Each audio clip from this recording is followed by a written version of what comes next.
Hello, everyone. Thank you for attending this redo of the Access Use presentation of accessible multimedia on a budget is doable. The slide that I'm showing right now both has a QR code as well as a URL, which is tinyurl.com/accessu-mm. If you go to that URL, you will be able to see the latest version of this presentation. We're going to talk in this presentation about myself. Like, I'm just going to introduce myself, and we're going to talk about captions and how they differ from subtitles, how you can actually generate them quickly using AI, but also how to use AI in an ethical way and an accurate way. We're going to talk about how to create audio descriptions for videos that have already been cut. We're going to talk about transcripts, how to do them correctly, why YouTube transcripts aren't really transcripts, and how you can actually create them very simply if you haven't written out a script for your video before, or audio for that matter. We're going to talk about seizure-inducing sequences and what you can do to detect them. We're also going to talk about motion animations on websites and how you can pause your animations easily with one button, as well as media queries. And we're also going to talk about audio and low background noise, how you can remove them from videos and audio and videos that you've already made in the past, that they've already been finalized. So a little bit about myself. My name is Zoltan Havriluk. It is a Ukrainian last name with a lot of consonants. It's pronounced like the words Havriluk. I've been a web developer since the 1990s. Um, I've been working at Publicis Sapient for 13 years, actually 14 as of last week. So this slide is a little bit inaccurate now, but I've been working there for a long time. I'm a member of the Publicis Sapient Accessibility Center of Excellence. I've also been a college professor, a calligrapher, the lead singer of a punk rock band, a front-end technology blogger, and the host of Killer Bee Cinema. Some of these things actually do come into play in this presentation, surprisingly enough. My time at Killer Bee Cinema, we show B films in the West End of Toronto, and I've, because of presenting those kind of films, I have done a deep dive into video. We actually have been showing for the last little while all of our videos with subtitles automatically, or sorry, we should say captions, and I'm going to talk about why that's important to make that distinction. But even English language movies, we show always with captions, and sometimes we have to show movies that never had captions made. We're going to show you how we've generated them. And this is what's on screen right now is a couple of posters from Killer Bee Cinema. And as I've said, many older movies lack accessibility features. They might not have captions. They might not have included them before, or, they're on a format such as VHS where they're hard to extract because a lot of people don't have the decoders for them. Some captions, they're burned in and they lack proper contrast. The only existing some copies of some of these films have bad soundtracks and they need to be cleaned up a bit. And also, a lot of videos don't have, a lot of these B films from the 70s, 80s, and 90s don't have audio descriptions. And people who cannot see the action on the screen will have a hard time understanding those videos and movies without them. So we also show foreign language films, and there's also the extra complication about how to translate them if they've never been translated in English before. On screen is a poster for Machine Man, and that's one of the films that we've seen or we've shown at Killer Bee Cinema, and that's never been translated before. I actually used AI to generate the subtitles for that, and we've actually had a native speaker verify the translations of that film. Also on screen is a couple of posters for Turkish Spider-Man, as well as I Married a Monster from Outer Space. So these are the types of films that we show. They're not Citizen Kane. These films have definitely been made with the equivalent of the change inside your couch, but you can't say they're not amusing and entertaining for sure. If you're ever in the West End of Toronto, please come by and see our show. But enough about that. What we're going to do is talk about what makes multimedia accessible. So, from a WCAG single A perspective, you need captions. All multimedia, audio and video should be pausable. Animation should also be pausable if they're done by CSS, JavaScript, or whatever. If they make noise of any type, there should be a volume control, a way to mute it as well. No seizure-inducing sequences. You don't want your motion graphics actually causing, should I say, seizures. And there should be transcripts if it's audio only. WCAG AA says that you should have audio descriptions and good contrast for your overlay text. And AAA says that you should have transcripts for video as well as no low background noise. And it's definitely something to consider having sign language support to be AAA compliant. You need that. So let's first talk about captions. What are captions? Captions are the text that appear below video. You've probably seen them in a lot of when you're using YouTube, for example, there is a closed caption button, kind of like what's on screen right now. It's a CC inside of a television screen. That's the icon that's usually shown for closed captions. They contain text that's spoken by video, but also lyrics to music playing in the background if it's relevant. Also, descriptions of other sounds that appear in the video that aren't represented visually. Like, for example, if there's a door creaking off the camera, and it's audible, definitely you want to make sure that that is represented in a caption. They're not only for digital video, they have been available for a long time on analog broadcasts, and they're also available in movie theaters via closed captioning devices. So captions have a long history. What's on screen right now is a still from the movie Metropolis. If you have not seen this film, it is one of the greatest films ever made. It is a science fiction film that is very relevant in this age of AI, made in 1927. And if you haven't seen it, I can't recommend it more. But to get back to what we're talking about with captions, silent films were quite accessible to deaf audiences because they had title cards to tell the audience what was actually being spoken by the actors, because these movies did not have a soundtrack. And the actors in that era used gestures and grandiose emotion nuances in order to to express their emotions on screen. What's on screen right now is two stills from Metropolis. The first scene is actually a worker, a factory worker, looking with hatred at the president of the company that he works with. And there's a woman in between the two of them.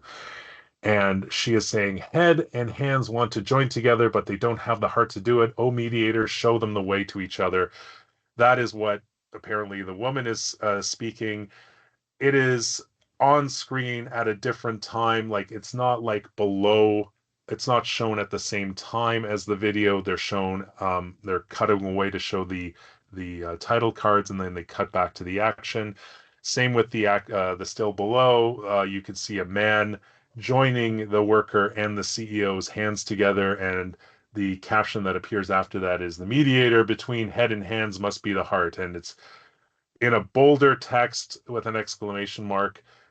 Typography definitely played a role in showing the emotion that was behind the spoken word, because there was no audio to have in these movies to express that. So while movies in the silent era had those features, when sound happened, the sound era happened in the 30s, these title cards went the way of the dodo, unfortunately. And I've been reading a couple of articles that were written in the 1940s and 50s that lamented the fact that these title cards didn't exist anymore, written by people who were deaf, because they said they enjoyed going to the movies back then and they can't enjoy films the way they could at that time. In the 1970s, things changed a little bit, and PBS, if you're not American, I'm Canadian myself, but I've seen PBS shows because I'm close to the American border. But PBS, public access television, They started the whole trend of having captions with The French Chef. If you ever heard of Julia Child, that was her show back in 1972. They showed two versions of the show. The first one was without the captions, and the second one was with burnt-in captions. We call them open captions. On screen right now is a still from that show with Julia Child talking to the audience, and you could see about two-thirds of the way down on the screen the words, "The first stew is dark, it's cooked in red wine," which is apparently what she's saying. PBS did a lot of experiments with open captions, and in between 1973 and 1979, they started funding the development of a closed caption system that could be used in the on analog television. So closed captions is when you can actually turn captions on and off, and this technology didn't exist before in television, and PBS developed it. It's a great example of why public television should be funded, because I don't think that this technology would have existed as soon as the 70s if it wasn't for PBS.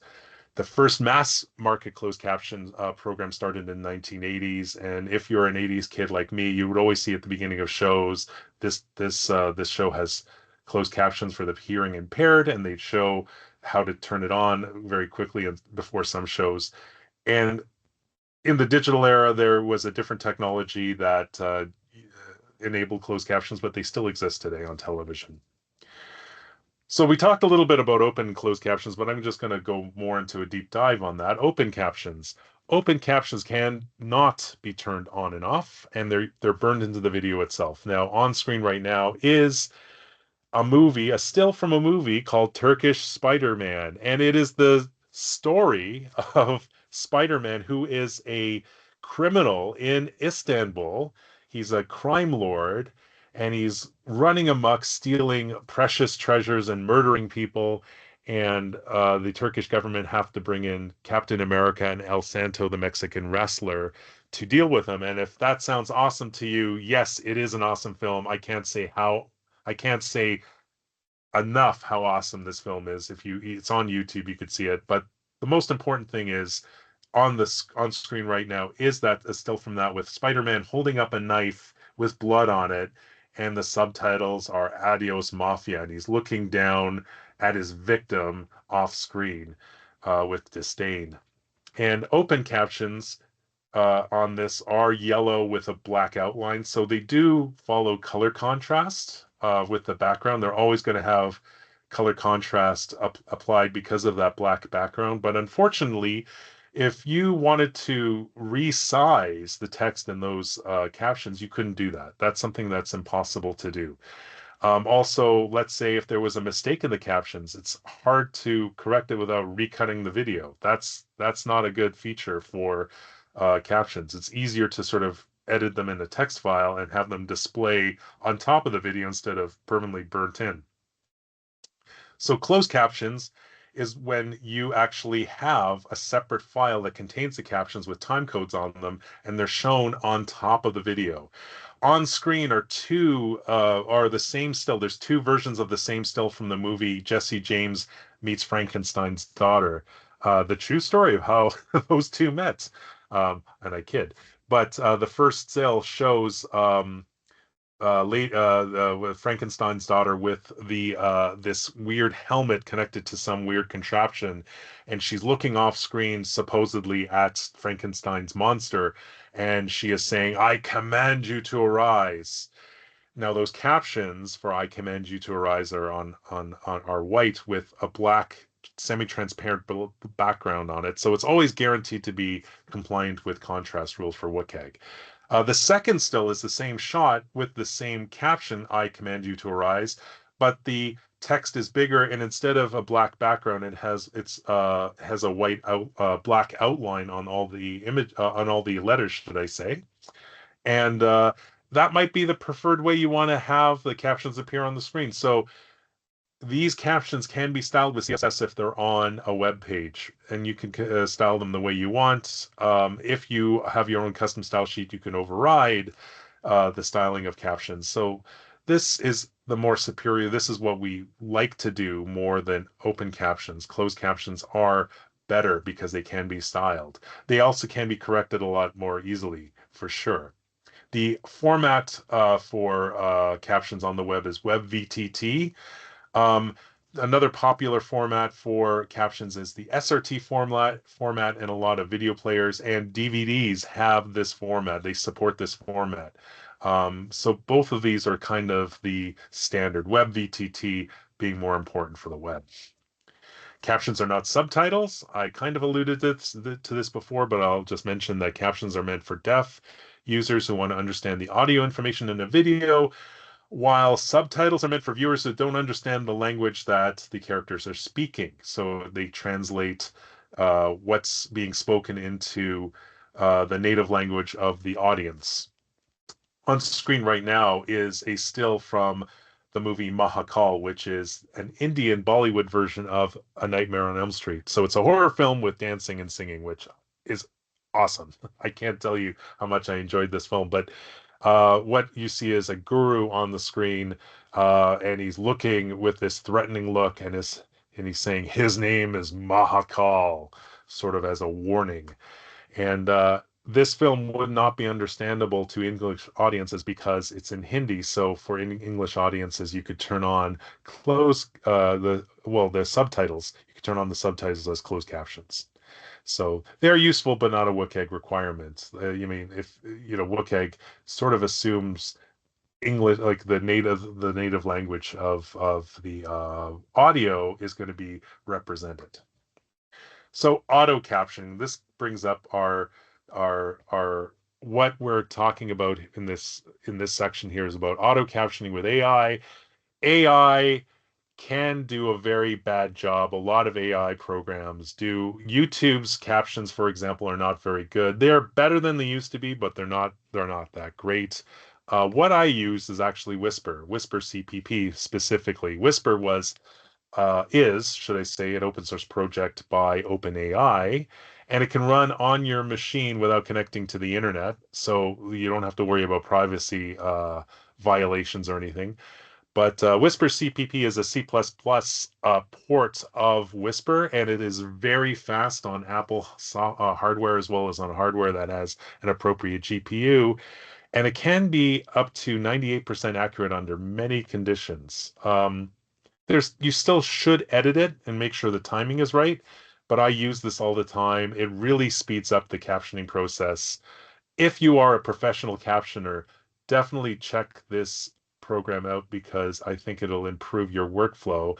You still should remediate captions. I cannot stress enough why you should, because you want to make sure your captions are as accurate as possible, and it is very easy to edit, and we'll talk about that in a second. On screen right now is a still from a film called Star War: The Third Gathers, The Backstroke of the West. And it is actually Star Wars Episode 3, uh, but badly subtitled by someone on the internet. And the picture shows Darth Vader finding out about the death of his wife and looking up into the sky with disdain and yelling, "Do not want!" And meanwhile, he's saying, in actual fact, the audio, he's saying, "No!" But this is very funny. If you want to watch this, you could find it someplace on the internet, I'm sure. But it's a notorious way of showing. It's one of the standard ways I like to show why captions are very important when they're accurate. You have to make sure they're accurate. So to drive that point home, I'm going to show a video. This is from a clip from a cartoon called Eighth Man. It is a Japanese anime about a detective that gets shot in the line of duty, and he's resurrected as a robot that can change his appearance as a whole bunch of different people. And what I'm going to show you is a clip from that show. Um, and I'm just going to play it through. I'm going to describe what happens in the video afterwards. We're going to talk about how to make this more accessible with audio descriptions afterwards. But what I'm going to show you now is a clip, and the captions are going to be the ones that were generated by YouTube. So let's first of all make sure the captions are on. You can see there's English. I'm going to play this video. The Blue Sky Mansion. That's the place Chief Bumblethumb said to watch. His information is that this is probably the headquarters of that gang. No sense in busting right in. I'll just watch the building for a while and see what develops.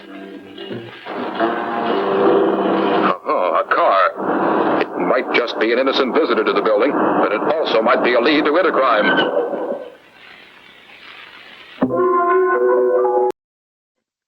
Okay, I'm going to stop right there because I want to talk about the captions that were generated. So, for people who couldn't see the screen, unfortunately, the captions, they were somewhat accurate. You could somewhat see what was going on, but the thing is, they're not ideal in terms of full sentences were not shown at the screen at the time. It would break the sentences into different captions, like different times. Um, Lack of punctuation, which is so important when you're trying to read something to understand the content. There is no proper punctuation. On screen right now is actually a caption near the beginning, and there's actually some nonsense like gang H, no sense in busting right in. That H was never there. It'll definitely put in things that are not in the video. Editing these captions are also a nightmare because, as I said before, full sentences are not in from one caption to another. It's sort of broken up in a random sort of way, and the timings are really off. Now, what I'm going to show next is a whisper generated version of these captions. As I said, it's better. It has different models. You can actually run it against models that are larger, but it takes longer to generate. I would say that on the large V2, which is the one I use the most for most of my videos, both for work as well as for Killer Bee, like a minute worth, 7 minutes of video can be translated or sorry captioned in 1 minute by a computer on my current Apple device. It all depends on what kind of computer, what kind of GPU and stuff like this. But even if you have a computer that's not as hefty, it's definitely worth running. It might take a lot longer, but it's still fairly accurate. On screen are the two different pieces of on screen right now, should I say, is the two command line commands that I use. I use the command line to run Whisper. What I first do is I take the video that I have and take the audio out of the video and convert it to 16-bit WAV file using FFmpeg, and the command is ffmpeg -i video.mp4 -ar 16,000 -ac1 -c:(a) PCM underscore S16LE output.wave. Now, that whole command is actually cut and pastable from the presentation if you didn't understand what I said, so that's fine.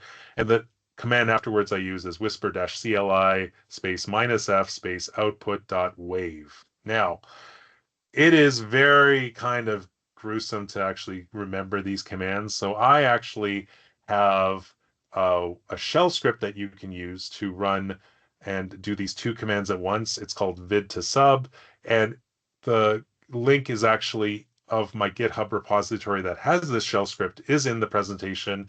All you have to do is run vid to sub.sh video.mp4 space en space large, and it will actually just produce the captions for you as video.en.srt. Now, this all assumes that video.mp4 is the name of the video file. It'll produce video.en.srt, which is the caption file in SRT format. You can also generate a VTT file using the --VTT flag, or running a converter like SRT-VTT. Details are in this this presentation, but I don't think you care so much about implementation right now. I think you care about results. So what I'm going to do is I'm going to show you the same clip that I showed before using Whisper. And this is a lot better. Let me just make sure the captions are on, and I'm going to play it right now. The Blue Sky Mansion. That's the place Chief Fumblethumb said to watch. His information is that this is probably the headquarters of that gang. No sense in busting right in. I'll just watch the building for a while and see what develops. Oh, a car. It might just be an innocent visitor to the building, but it also might be a lead to intercrime.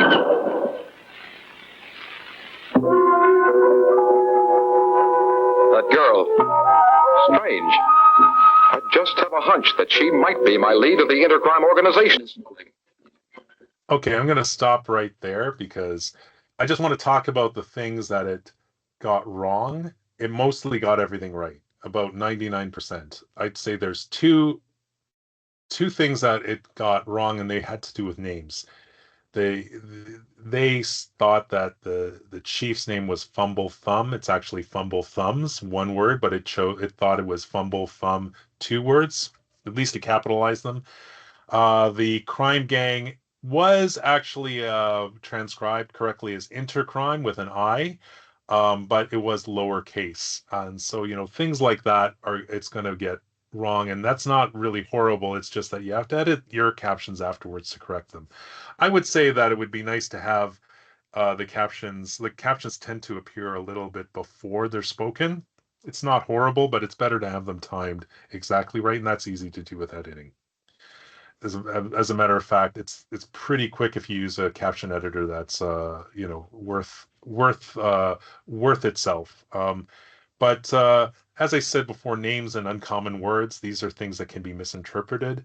But it gets most words right. And as you can see on screen, if you couldn't see the screen, I will say that the captions actually were entire sentences shown on the screen, or they made sense if they had to spread it between a couple of different captions. It was not something, it was broken up in a way that they were easily read.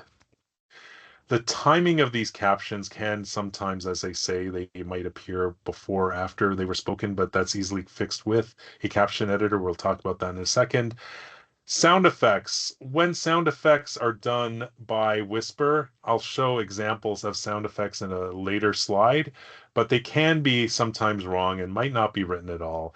And hallucinations. Now, this doesn't happen so much on when you're just doing captions, like translating English audio to English text, but it does happen more often when when you're using the subtitling function on it. It can actually take a foreign language film and translate into English with subtitles.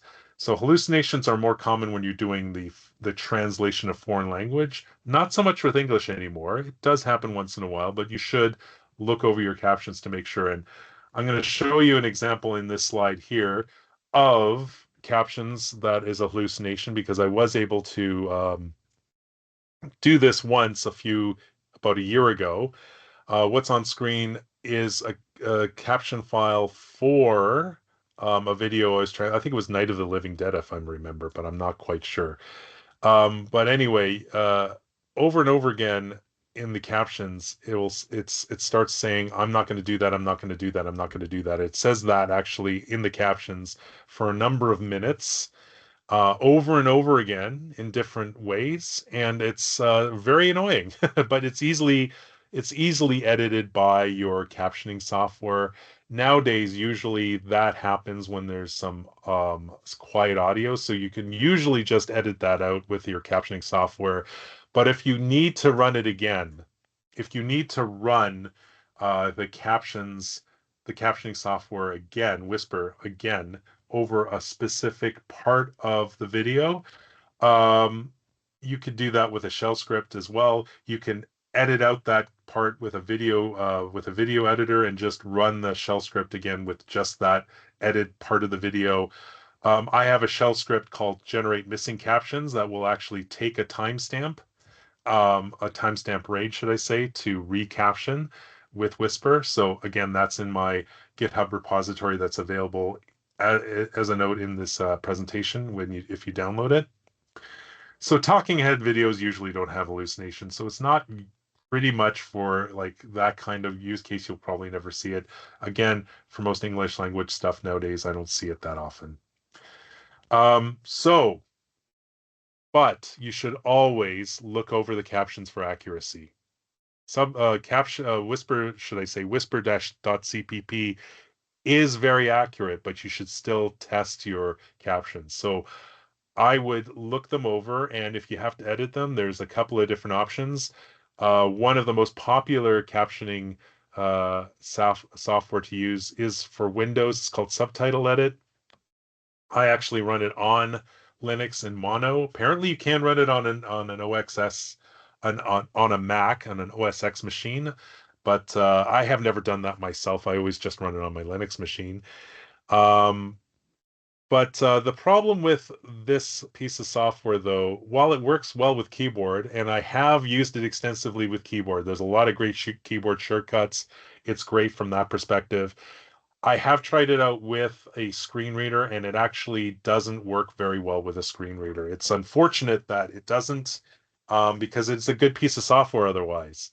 But if you do need screen reader support, I highly recommend Cadet. I have used this a little bit. I haven't used it as much as Subtitle Edit just because I'm used to Subtitle Edit, but Cadet is a free piece of software done by WGBH, which is a PBS affiliate. Another example why we should fund public television. Um, but they actually distribute Cadet for free, and it works very well with both a keyboard and screen reader from my testing. So yeah, that's an option for you. And if you're just editing the accuracy of the captions, just use a text editor. If you're not worrying about timing, all you have to do is just edit the text. You can open up the VTT file. It's basically a text file with a bunch of time codes in it. Very easy to actually edit. So along with just spoken word, it does do a pretty good job with music. What I'm going to do is show a short clip from a music video that I actually made. I mentioned that I was the lead singer of a punk rock band. I'm just going to make sure the captions are on. Let's play this video and experience the captions. For those who can't see the captions, I will describe the accuracy of these captions here.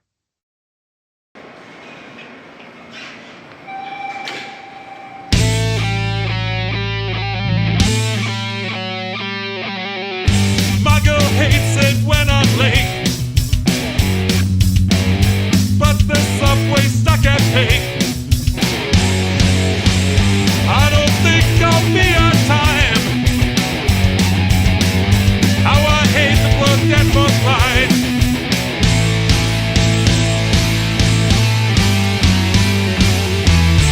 16 minutes to Spadina. Baby, baby, don't go away. 16 minutes to Spadina. I'm cursing the subway train. So for those who couldn't see the captions in that video, I'm just going to go over the mistakes it made with the captions. The actual lyrics mentioned "My girl hates it when I'm late," but the subway stuck at Pape. Pape being a station in the Toronto transit system. It didn't get that right. It said instead, "But this subway stuck at Pink." And it's a place name, so okay, I understand why. Same thing with "How I hate the Bloor Danforth line." It actually translated that or transcribed that as "How I hate the Bloor." No, "How I hate the blood that must slide," which I don't know. Maybe it thinks that the TTC is very dangerous. It has been in the past, but that would be weird lyrics for a music video. Um, Again, I'm cursing the subway train. It said I'm just in the subway train. It just got that wrong. But generally, you got it right. Now, it's not always this way. It sometimes translates or actually does a more accurate job sometimes. Sometimes it doesn't even transcribe the songs at all. It all depends on the song. So, but it does do a better, at least you can actually edit the captions to make it more accurate later on. Also, you'll notice at the beginning, when the train was coming into the station, it was mentioning in the captions that audience is laughing, which is not quite right. It was the subway stopping at a station. So, you know, interesting that the sound effects sometimes are right, but they're not always right. It's way less accurate because it just doesn't have the context. All right, so if you're not familiar with command line, I talked about command line, and there's actually a version of Whisper that's available for the Mac called Mac Whisper. It actually will do captions um, inside of it without a command line and has a nice graphical user interface. Try that out. I have tested it out. It's pretty good. I will say that I'm pretty impressed with it. You should still edit your captions because you only get for the free version the smaller models. You have to pay for the larger ones. So, but it's not that expensive. It's pretty cheap. Um, it's good for batch subtitling and et cetera and so on. But you can also use inside a subtitle edit, just so you know, subtitle edit does have support for Whisper built into it. So you can actually go inside the menuing system inside of Whisper and actually use it that way. So that's another way to use Whisper if you don't want to use a command line. Now, along with captions that are closed captions, captions that are turned on and off. There are things that you can use Whisper for to fix captions that are burned in, open captions, and that seems odd. How do you correct captions that are burnt in to a movie? So what I'm going to show right now is a movie clip from Thrilling Bloody Sword. It is a kung fu action film from the 80s that is a martial arts version of Snow White and the Seven Dwarfs. I am not kidding. That is what this film is. I'm going to play a clip. For those of you who can't see the screen, you won't be able to understand the captions. A lot of people who can see the screen won't understand the subtitles, should I say, not captions, but subtitles. People who can see the screen won't understand the subtitles as well because there is a problem with color contrast. 谢谢你送我回来。哪里？以后外出要多加小心。嗯。报大人，有臭男人来了！哦，哎呦，好小子，他居然敢！ So I'm going to stop there and I'm just going to describe what was going on. The scene had a man and a woman, and they were walking through a forest and they stop, and the woman stops and says to the man, "Thank you for walking me home." And he said something back which I can't remember, but a rooster like announces that this woman is home, and the seven dwarves peer out of a home and says, "Who is this guy?" Basically. Now, the problem is those captions that appeared, they were actually visible for people who could see the screen, but unfortunately they lacked proper color contrast, so it was very hard for us to actually read those captions. One of the reasons why I'm very vague about what the captions are when I'm describing it. So if existing subtitles don't have sufficient color contrast, how do you fix that? Well, what I've done is I've actually used Whisper to regenerate the captions as closed captions, but when I actually put them on screen at the same time as the open captions, they kind of interfere with each other and they're still very hard to read. So how do you fix that? Well, what you could do is you could style those open captions to have a black box underneath, like a black background that covers basically the open captions where the text appears. However, on screen is the caption for these. The seven dwarves are actually looking out of a door, and they're saying, "Let's teach him a lesson." So the regenerated captions are on top of the existing open captions, but the existing open captions are kind of peeking out the left and right of the ones I burnt, like I'm putting on top of those captions.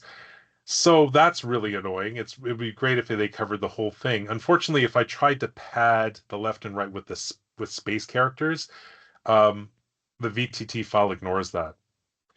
So what I did to fix this was I actually replaced the font for those captions with a specific font that I created myself. I actually linked to it on this slide. Um, what I did was I replaced the tilde glyph with the space character. And that way, when I actually use the tilde key, I'm going to go into the next slide. You're seeing a subtitle edit screen that shows that I'm putting tildes before and after each of these captions so that I could cover the whole open caption so that it covers everything so that now you cannot be distracted by the original open captions. Now, what I'm going to do is I'm going to show an example of this same clip, and you will see how we've seamlessly covered up those captions. For those of you who can't see the screen, I'll describe what happens in the video afterwards.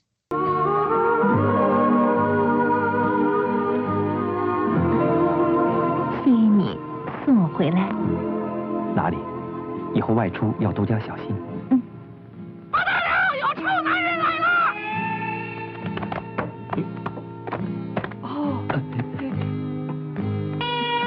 哎呦，好小子，他居然敢调戏咱们的女儿啊！让我们去教训教训他。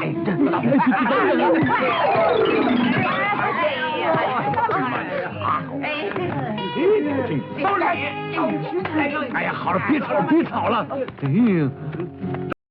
Okay, so I'm going to stop right there. So all the captions have been generated. They're a lot easier to read. So as I said before, the scene starts with like the man and the woman walking through the forest. The woman thanks the man for walking her home, and he says, "That's fine, just be careful." The rooster in the previous version of the video just crows, but it's saying something in I believe it's Mandarin. Yeah, I believe it's Mandarin. I'm not sure. Could be Cantonese, but basically saying something like, "Oh, just crowing." It sounded like crowing, but saying something in Chinese that wasn't being translated. Whisper actually translated that, who who is this person creeping on your daughter to the dwarves. So the dwarves look out and they're saying, "Who is this guy that's hitting on her? Let's go and talk. Let's talk to this guy." And they're about to approach him right now at the end of the clip. So the thing that was missing though in from the first video for the second video, like we made the captions a little bit more accurate because the translation wasn't good to begin with. But what I forgot to mention in the first clip, in the one that had the bad contrast, not only did it have English subtitles, but it also had Chinese captions. So wait, what about the original Chinese subtitles? So we can actually have both on screen. What I did before for the video that you just saw with the actual new captions, I actually burnt them into the video using with open captions using FFmpeg and using that font I created. Now, the reason why I did that is because I just wanted to make sure that those captions were always on screen. The captions below it were very confusing, but there were no Chinese captions, subtitles in it. So what I did was, along with this burnt-in video, you'll see that now in my video player, I can actually turn on Chinese captions. So the open captions that are in the video in English will appear, but there's also closed captions for the Chinese subtitles. I'm going to play it once more, and for those of you who could see it, you'll be seeing the Chinese glyphs on screen.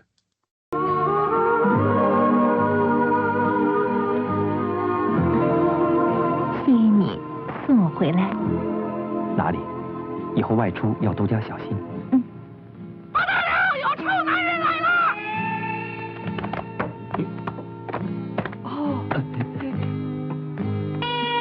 哎呦，好小子，他居然敢调戏咱们的 Okay, I'm 女 going to stop right there. I have, full disclosure, I have not vetted these Chinese characters, the Chinese text. I'm assuming it's right.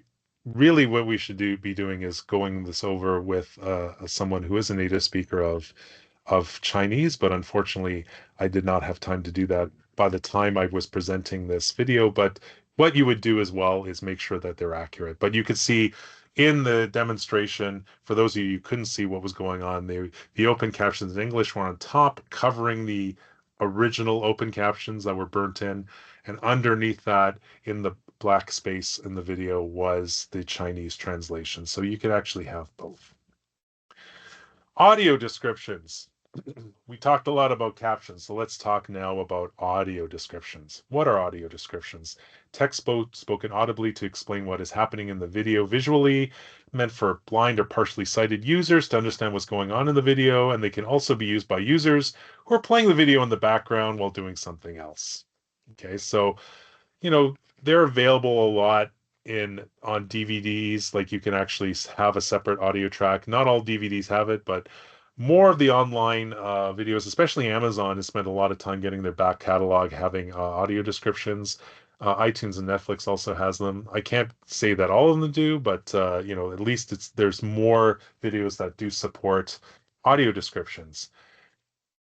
Now, they're great when you have something happening on screen in a video that is not being described. In order for someone to understand the content fully, who is not seeing the screen, you should definitely consider having audio descriptions. They're not really important for talking head videos. If you do a lot of talking head videos, it's fine not having audio descriptions as long as in the main audio track, like when you're describing something, like how I'm doing in this video, when I'm showing something on screen, I usually describe what is going on, what's on screen if it's a photo or something, kind of like alt text, right? So same thing, audio descriptions is, you could think about it as the alt text for videos.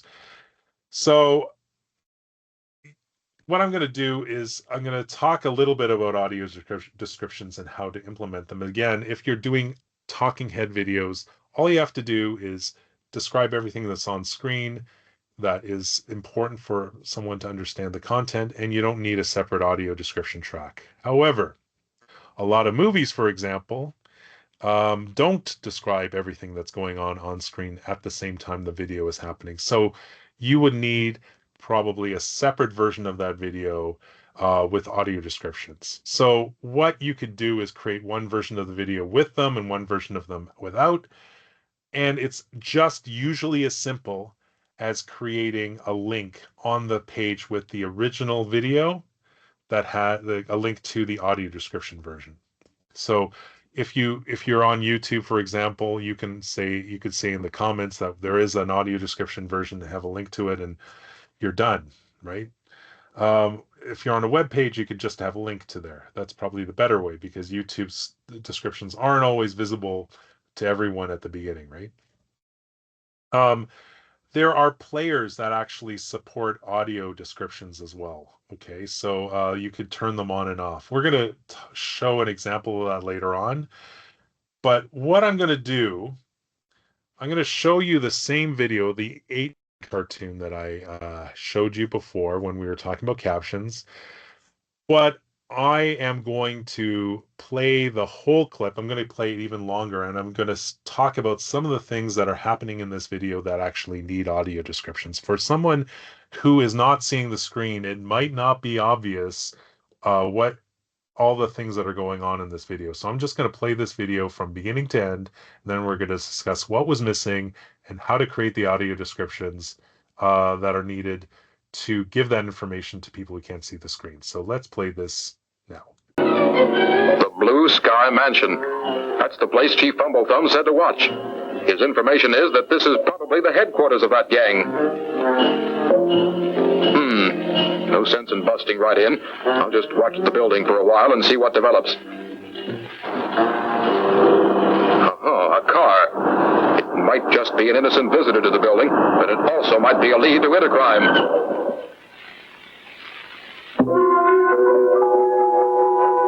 That girl. Strange. I just have a hunch that she might be my lead of the intercrime organization in this building. I'm going to keep an eye on her. She certainly seems determined enough. I'll wait until she goes into the building before I follow.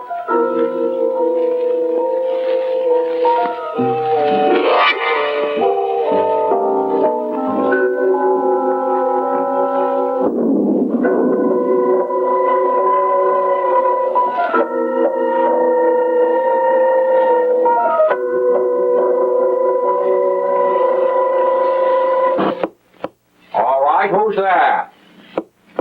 Quit rapping and come in. Hello? You must be the famous Mr. Browbeat. Am I correct? What's your business? Why'd you come to my office? Speak. I'll talk only to Mr. Browbeat. All right, I'm him. Now, what do you want? Do you know who I am? Of course I do. You're the local boss for Intercrime. You might just know too much, wise lady. Better talk fast, see? I have... Okay, I'm going to stop right here because that's the whole clip that we have. Now, there's a bunch of things that happen in this video that are not obvious to people with who can't see the screen. Okay, so I'm going to just describe some of the things that happen in this video for the people who in the audience who can understand, who can't see the screen right now. The detective is watching a woman secretly around a corner, which might not be obvious.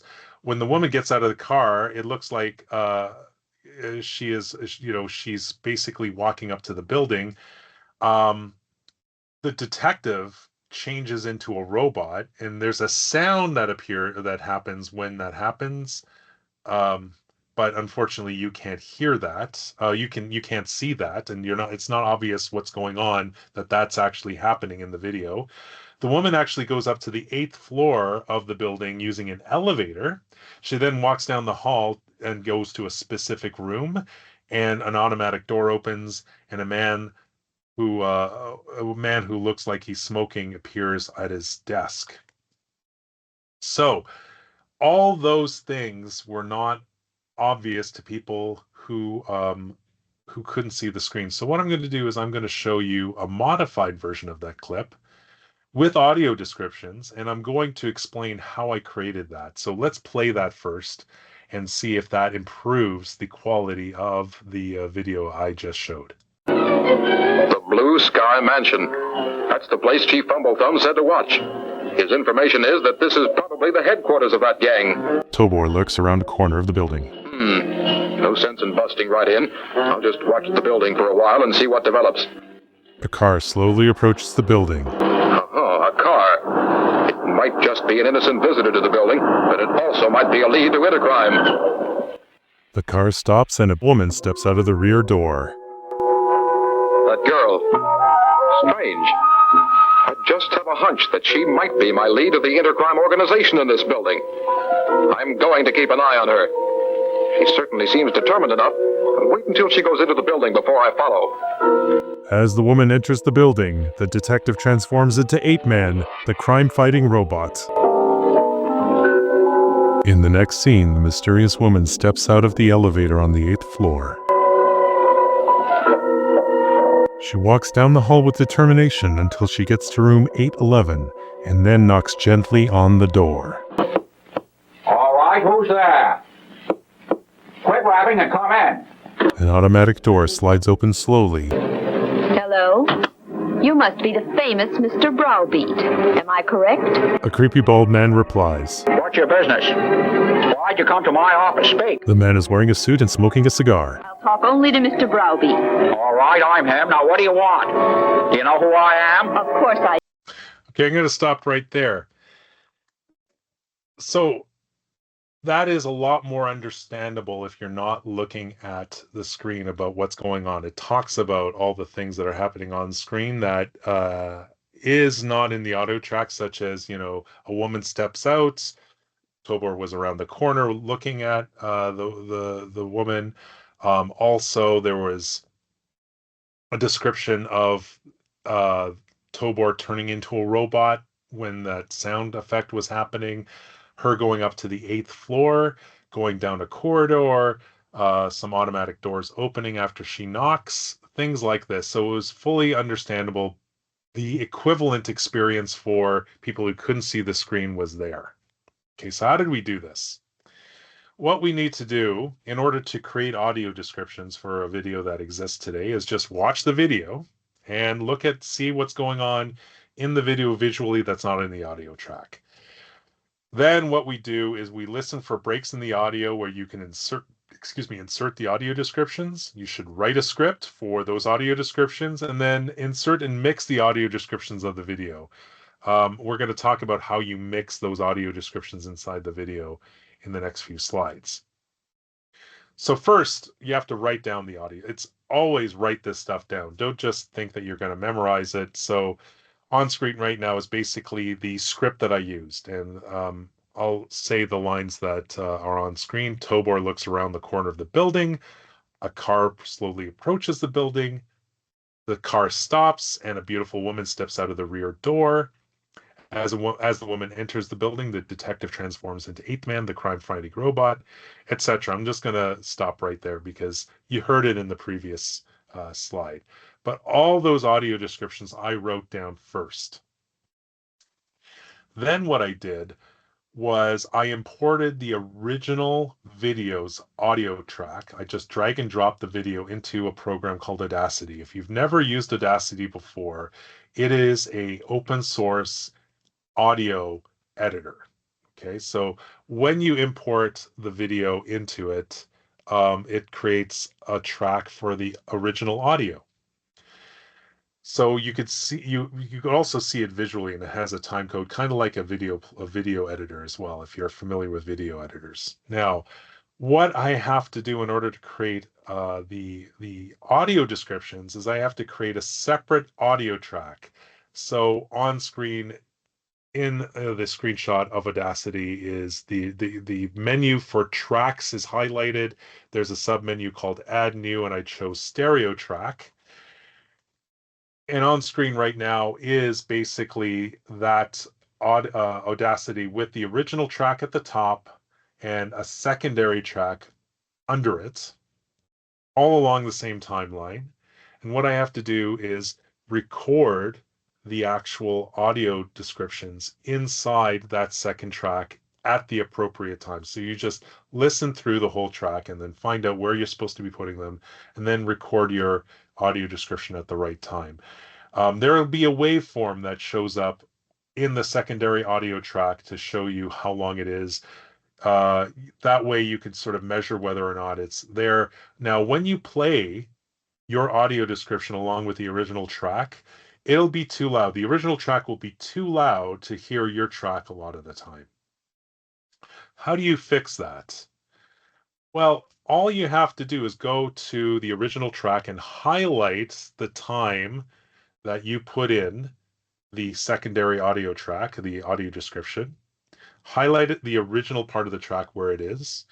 And what you could do is go to the amplify filter inside the tools menu and reduce the original track for that section only to minus 20 decibels. Okay, now why minus 20? That's actually quoted in the WCAG guidelines as the volume for background noise in order for it to be accessible, so that it's understandable for all, like for general users. Like you can have some background noise, and minus 20 decibels is, or sorry, 20 decibels is the best the value to understand.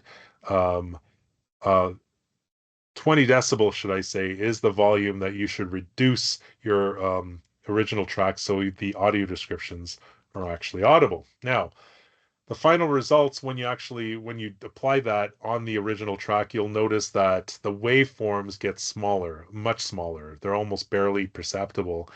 And you should listen to the audio track together to make sure that it is understandable, just to check your work. Okay, so Audacity allows you to do this. Now, what you could do is actually record within Audacity, or you can record all your audio descriptions outside of the original track and copy and paste them inside of that secondary track.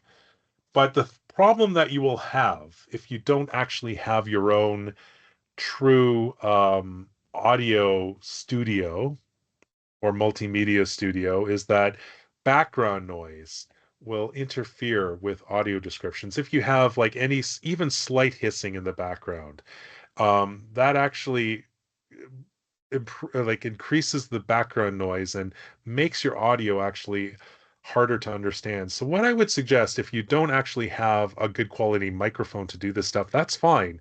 You can actually take those audio descriptions and clean them up with something called Adobe Podcast. So Adobe Podcast is a free tool. Now, it's free as long as you're not recording hours and hours of video or audio, should I say. But what you could do is take your audio file with your audio descriptions, import them into Adobe Podcast. And then what happens is when you run it through, it'll actually remove the background noise of your audio track, of your audio descriptions. Now, what I'm going to do is I'm going to play parts of the original recording I did for the audio descriptions in that demo that I had, and then also play after that the cleaned up version that Adobe Podcast generated. Okay, so let me just play some of them right now. She walks down the hall with determination until she gets to room 811 and then knocks gently on the door. She walks down the hall with determination until she gets to room 811 and then knocks gently on the door. As the woman enters the building, the detective transforms into 8-Man, the crime-fighting robot. As the woman enters the building, the detective transforms into 8-Man, the crime-fighting robot.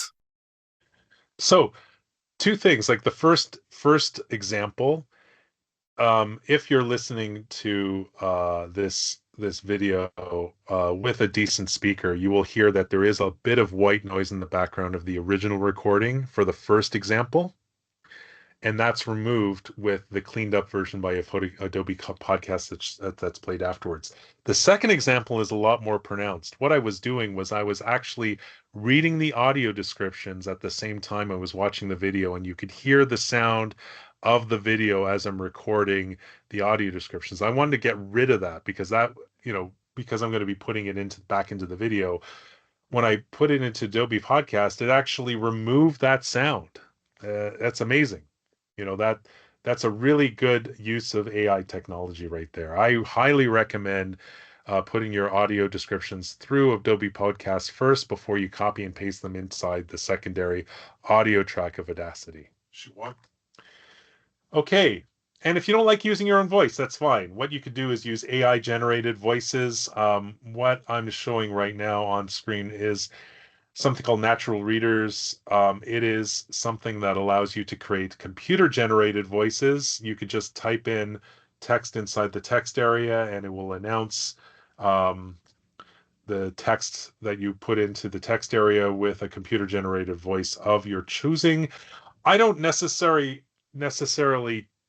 recommend that particular tool. I have never used that tool, but I have tried it out a little bit. I've not used it for any big project for it, should I say. But I have it does do a pretty good job. If you don't want to use your own voice because you don't feel confident enough, you could always use AI voices and import those audio files that it generates inside of Audacity instead. Audio tracks can be put in secondary audio track can be put into a video and played back with Audacity. If you can have two audio tracks inside of a video and have Audacity play either one, like it's used a lot for multilingual videos such as anime. Like what's on screen right now is the video for Witch Hunter Robin, and playing through the VLC video player, and it's showing how you can actually play the different tracks, the Japanese and English track. That's you could put in your audio description track as a separate track inside of there. HTML5 video is supposed to support that for the MP4 videos on using the video tag. I believe it's only like all browsers do support that except some. It's not across the board.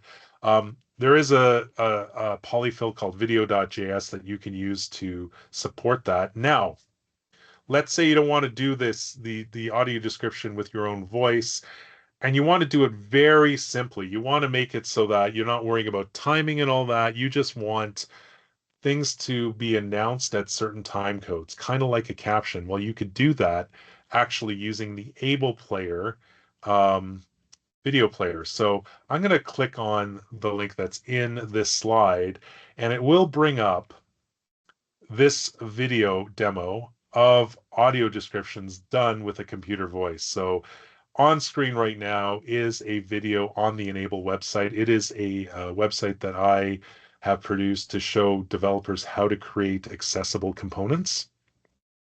Um, The video demo actually has an audio description button. I'm going to turn it off for a second, but, I'm going to play the video, and I'm going to play it without the audio descriptions, and then I'm going to go back and play it with the audio descriptions. In this video, I will be demonstrating how to create an accessible modal dialog using the HTML5 dialog tag. It uses a polyfill for browsers that don't support it yet natively. For details on the polyfill and more information on how this demo was built, please check out the video's accompanying blog post on useragentman.com. The first browser we're going to demonstrate is Safari using VoiceOver, which is built into OS X. Right now, keyboard focus is on the link just before the button labeled Log into our website, which will open the modal when pressed. So I'm going to stop right there. I'm going to rewind this video. And what I'm going to do is, and I want to state this video is actually on YouTube, and YouTube doesn't support audio descriptions. But what I've done is publish the video on YouTube, put it through this video player, and I've actually included what's it called, a specific, it's an additional VTT file. It's not for captions, but it's for audio descriptions. So instead of actually showing the captions on screen at certain time codes, the player will actually announce with a computer voice the captions in that file as audio descriptions. So let's replay this video with the audio descriptions in them. Seen as a title screen, which reads Creating Accessible HTML5 Modal Dialogues for Desktop and Mobile. Zoltan Herilak, useragentman.com. In this video, I will be demonstrating how to create an accessible modal dialog using the HTML5 dialog tag. It uses a polyfill for browsers that don't support it yet natively. For details on the polyfill and more information on how this demo was built, please check out the video's accompanying blog post on useragentman.com. A web page appears inside the OS X Safari web browser. The web page has a picture of a woman and a gnome looking at an HTML button labeled Log into our website. The first browser we're going to demonstrate is Safari using VoiceOver, which is... Okay, so I'm going to stop right there, but you could hear the audio descriptions play at certain times. It actually pauses the video as well, so that it's guaranteed to always have enough time to announce those audio descriptions. It's great to do it this way because it's low cost. You don't even have to do a lot of work setting up those audio descriptions inside of Audacity. All you have to do is edit a caption file. Use Subtitle Edit to create a special caption file for those audio descriptions that will play at the times that you designate. Great way, great low-cost way to generate audio descriptions for your videos. Well, how about decorative videos? Decorative videos. Well, decorative videos, you know, you're talking about, you know, captions and audio descriptions.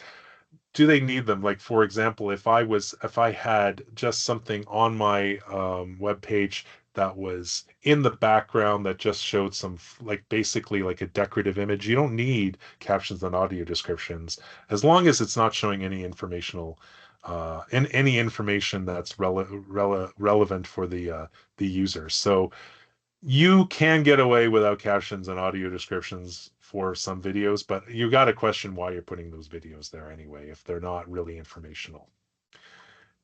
Transcripts. So there's a lot of confusion about transcripts. For WCAG single A, you can use either captions or audio descriptions, one or the other, to make it WCAG single A compliant. For WCAG double A, you do need audio descriptions, but you don't need to have transcripts in that case, but you do need audio descriptions. But for triple A, transcripts are required. Most people are, you know, who are web developers are targeting for double A just because a lot of laws around the world target double A. But transcripts are also very important for people who are deafblind, who want to understand what's going on in a video. So what I'm going to do is I'm going to play a video, and this video is actually for the BeoSound Level portable Wi-Fi speaker. Now, if you don't see this, if when you're playing the video, all it is playing music, and there's a bunch of things happening on screen that you can't understand if you're not seeing the action, and there's no audio descriptions. Transcripts is another way to describe this stuff as just plain text. There's no timing, so it's not as good for people who are for people who are blind or can't see the content. But for deafblind people who won't be able to experience the video at all, it's basically a text explanation of what's going on screen. So I'm going to just read out the the transcript while the video is playing. So it's kind of like an audio description. The camera frame moves over the Biosound level portable Wi-Fi speaker in light oak and revealing its Scandinavian-inspired design. Close-ups reveal the premium aluminum frame, knitted fabric and oak wood cover. A digital display ribbon with LED controls is revealed on the edge of the speaker. The speaker is shown laying flat on the table, then standing upright. A woman picks up the speaker and hands it on the wall. Now, you'll notice that if you're actually sighted and you can watch the video at the same time as hearing my voice, you'll notice it's not actually timed to the actual content. And that's because it's a transcript. The audience is not for people who can actually see the screen. It's meant for people who can't see or hear, and it's there just so that if you're deaf-blind, for example, you can understand the full context. It's also good if you're just like you don't want to have to see the video. You want to be able to understand what it is and just read text. Some people want to do that. It's fine. So, how do you make the user interface for transcripts? Well, you can have it right next to the video if there's enough room. Usually that it's going to take up a lot of space. You might want it in a hidden area. On screen is a video player with a transcript button next to the pause button. The transcript icon that it uses is a piece of paper that is folded. That's the standard icon for transcript. It's actually the one that's used in Able Player. You could actually have it in that button open up a modal, or for example, a drawer. On screen right now is an example on the Jeep site that actually has a transcript button implemented as a drawer underneath the video. So it's not taking up any extra space except for those users who want to read the transcript. They're not the same as YouTube transcripts. YouTube does have a transcript button, but all it is basically the captions visibly, and that's not relevant all the time. In the previous example I showed, you could not understand the video because it was just music if you just used the YouTube quote unquote transcript. So don't think that those transcripts are actually what you need. Now, Able Player, I'm going to bring this up again. Able Player actually has a way to display the transcripts if you actually include captions and audio descriptions as two separate VTT files. I'm going back to the example that I showed. Now, what I'm going to do is I'm going to click on the transcript button on the video that I showed about modal dialogues, and you'll see that this little piece of user interface appears right next to the video, and it basically has a transcript. It's basically putting in the captions and the audio descriptions into one piece of text on the side and making sure the order of those things is correct. So while I'm playing, and I'm going to play the video as I'm going to play the video, and you'll see that while it's playing the video, the transcripts will actually be highlighted as you're playing the video. Seen as a title screen, which reads Creating Accessible HTML5 Modal Dialogues for Desktop and Mobile. Zoltan Heriluk, useragentman.com. In this video, I will be demonstrating how to create an accessible modal dialog using the HTML5 dialog tag. It uses a polyfill for browsers that don't support it yet natively. Now, if you couldn't see what was going on the screen, as the audio is playing and the transcripts and my voice is actually reading stuff, the transcript, the area of the transcript that is being played at that moment is highlighted in red, and it's useful for people who want to follow along. Not necessary to have transcripts for AA compliance, but if you actually are using audio descriptions with Able Player and you have captions, you automatically get those transcripts for free under a lot of circumstances. So something to think about. Seizure-inducing sequences. A lot of times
because it's not important. But the important part is the scene right here where you can't see the actual captions because the bad color contrast with the action below. There are ways to fix this, and I'm going to show you an example of how we can redo these things.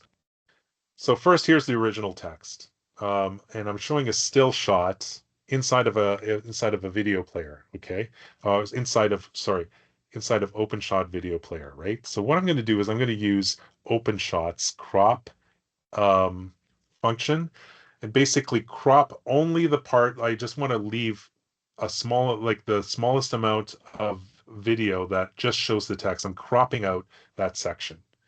Then what I'm going to do is I'm going to use OpenShot's blur functionality. I used horizontal radius 9, iterations 3, sigma 7, and vertical radius 9. That is something that I am using to blur out that part of the video. And then what I'm going to do is I'm going to have that blurred video play on top of the same video that's not cropped. And what's on screen right now is you can see the people fighting, and there's just the text that is there is blurred out. Then what I did was I got some text, the original text, I redid in Photoshop or in Photo. Well, I used the GIMP myself, but you could use Photoshop or whatever graphics editor. I recreated them, and then what I did was import them into OpenShot and put them on top of the video so that you can actually read these redone titles. Now, here's the same clip with the redone titles, and you'll notice that I actually animate the new titles cards in the same way as the original ones. Let me just play this for a second. I'm just gonna play it in a second here.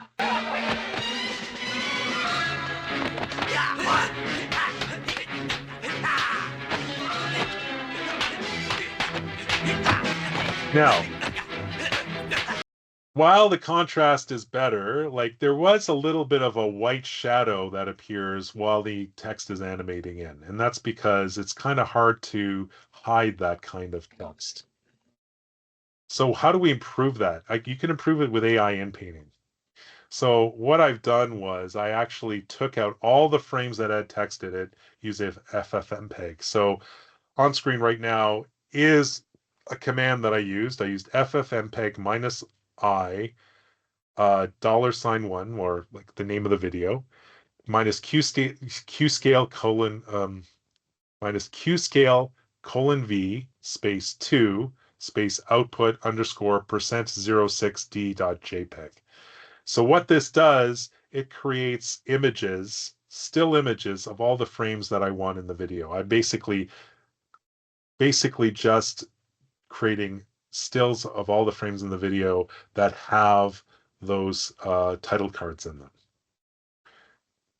Then what I did was inside of an AI image package. So what I'm showing is a screenshot of AI Canvas. And I import each frame. And what I do is I erase the original burnt in captions.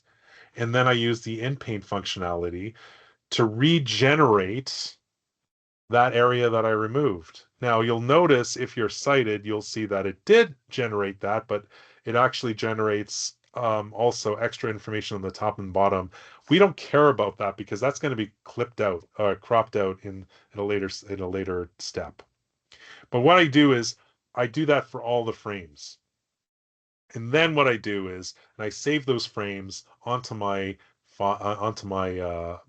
computer, and then I can use a command line image magic routine that basically runs for I in star.png do convert space $I space minus crop space 1280 x 566 because the video is 1280 by 566 plus 0 plus 230. I'm basically cropping out the area that is in the video, and then I run this for loop, and it basically allows me to create those frames without the extra AI information in them, just the in-painted parts.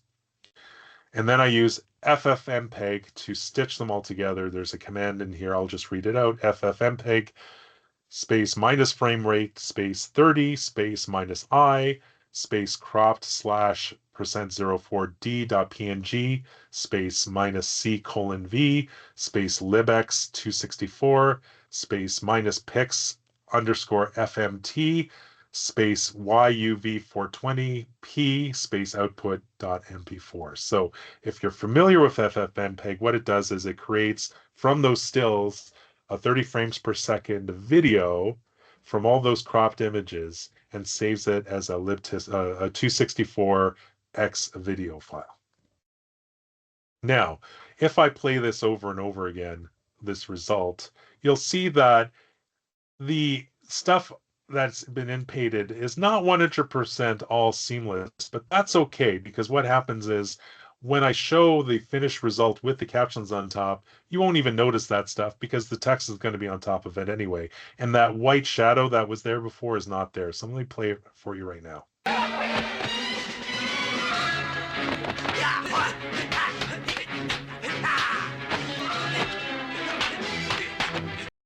Okay, so you'll notice that that white video, that white shadow wasn't there anymore, which is great.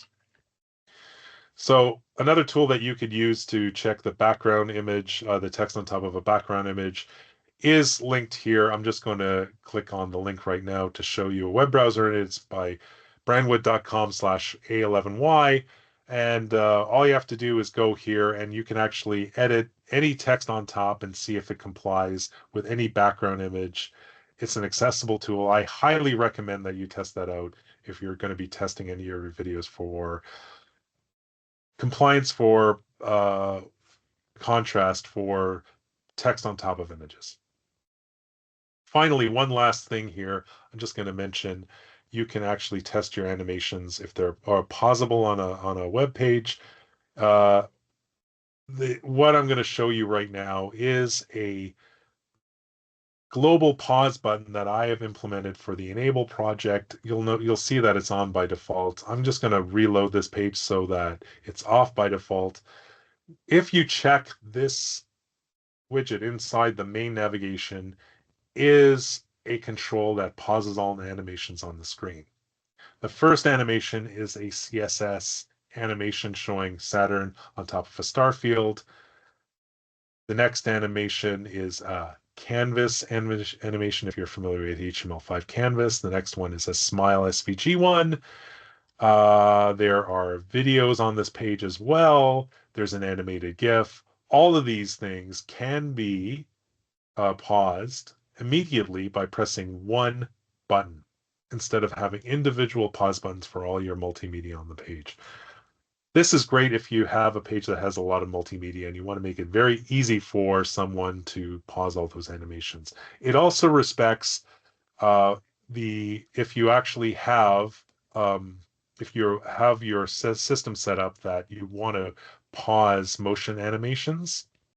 What I'm going to show you is inside the OS X operating system, you can actually go to System Settings, search for Motion, and you will see that there's a Reduce Motion switch on here. If I turn it on and off, you'll be able to, this is basically the affects the media query for motion. So like, for example, right, if I have it on, you'll see that this pause button is on. If I turn it off, it turns off by itself as well. So I can actually control the motion of all the graphics or all the animations on my screen by clicking on this switch here inside the operating system, or just in the web page itself, in case you're not tech savvy and knew that that feature was available in your operating system.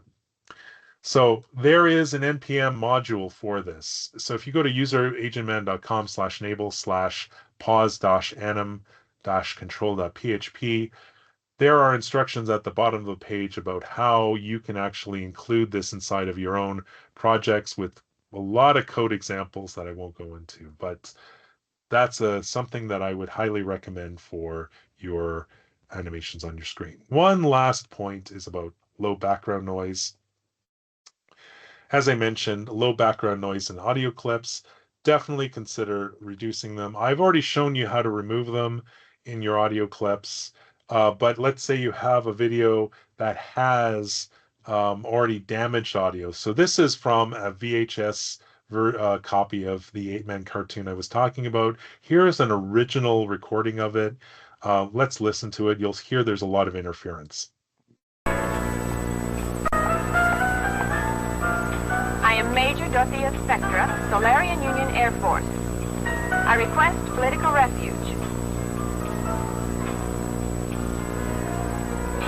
What made you decide to seek refuge in this country?